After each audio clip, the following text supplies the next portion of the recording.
Coco Gauff gets candid about Saudi Arabia hosting women's sports. Women's sport in Saudi Arabia has been a contentious issue for years due to restrictions on female participation imposed by conservative Islamic authorities. Until 2018, women were not even allowed to attend sporting events as spectators, as they were banned from arenas. Those barriers are slowly but surely breaking down. Last year, the WTA Finals, the most prestigious event on the tennis calendar outside the four majors, was held in Riyadh as part of a 3-year deal between the WTA and Saudi Tennis Federation. According to the BBC, the world's 8 best women's players seemed upbeat about the presentation of the event and their treatment during their stay in Riyadh. It also helped that the tournament offered a record prize money of $15.25 million, with the winner, Coco Gauff, walking away with $4.8 million, the largest paycheck for a WTA event in history. Coco Gauff speaks in favor of Saudi Arabia. As she returns to Riyadh to defend her WTA title, Coco Gauff has shared her 2 cents on Saudi Arabia hosting women's sports. "I think sport has the power to do a lot of things and bring people together," Gauff told Arab News. "And last year, I felt like the energy was there when I was inside the stadium, that everyone was enjoying the tennis and coming together. People from all nationalities attending, some Americans, Chinese, everyone coming. I didn't expect a lot of people to travel for the tournament, honestly. So, I was pretty impressed to see how many people came and I enjoyed the atmosphere." As part of the 3-year deal, the 2026 WTA Finals will also be held in Riyadh. Gauff believes Saudi hosting the tournament for 3 consecutive years is beneficial because it builds a culture and provides women in the country a chance to fall in love with the sport. Saudi Arabia still faces opposition. "I definitely think that for Riyadh, it was smart to just do 3 years, just to test the waters and see how it goes, considering that there was never a women's professional event there," she added. Last year, the American star similarly said that, "You have to start little by little for change to happen," while encouraging fans and media members to keep an open mind about traveling to Saudi Arabia. Not everyone shares Gauff's optimism. Retired legends such as Chris Evert and Martina Navratilova wrote in a scathing op-ed last year that they spent years trying to empower women in a male-dominated world, only to be exploited by Saudi Arabia.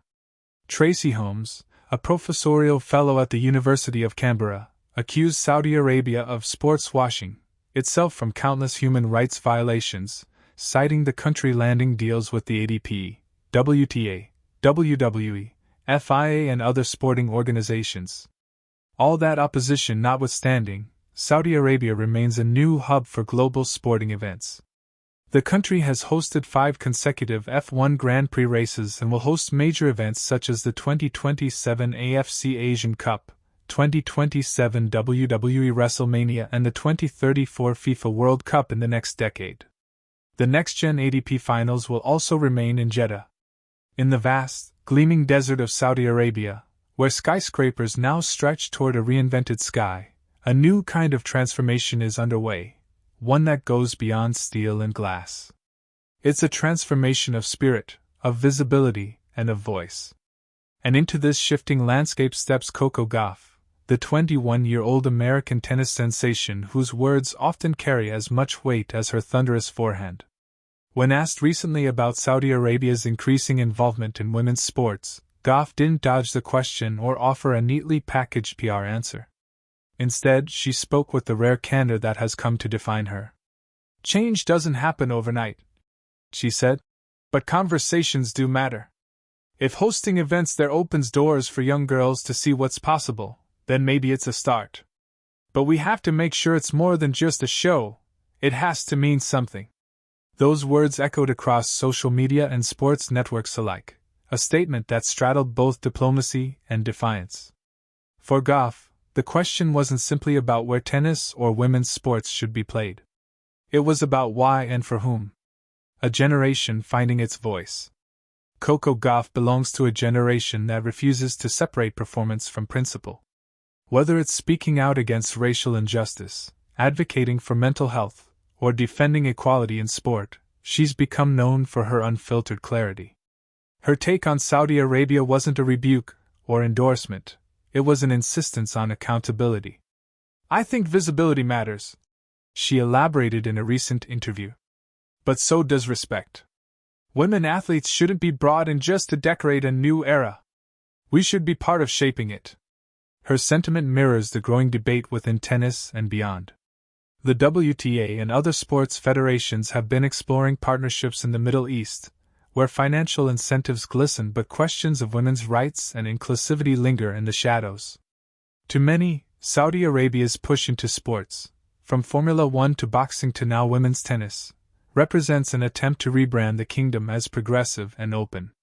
But to Gauff, progress isn't measured by sponsorship banners or celebrity attendance. It's measured by impact, by whether girls in Riyadh, Jeddah, or Dammam can walk into a court, lace up their sneakers, and believe they belong there. Between empowerment and optics, hosting a women's event doesn't automatically mean equality, Gauff noted. The question is, what happens after the trophies are lifted? Her comments sparked discussion among fans and journalists alike. Some praised her for walking the fine line between openness and skepticism. Others wondered if young athletes like her should be burdened with the politics of global sport.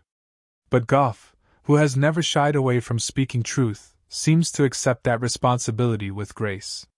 In many ways, her stance mirrors the broader evolution of modern athletes, no longer confined to backhands and box scores, but deeply engaged in the ethical landscape of their fields. "If we go there," she said, "I hope it's not just for the headlines.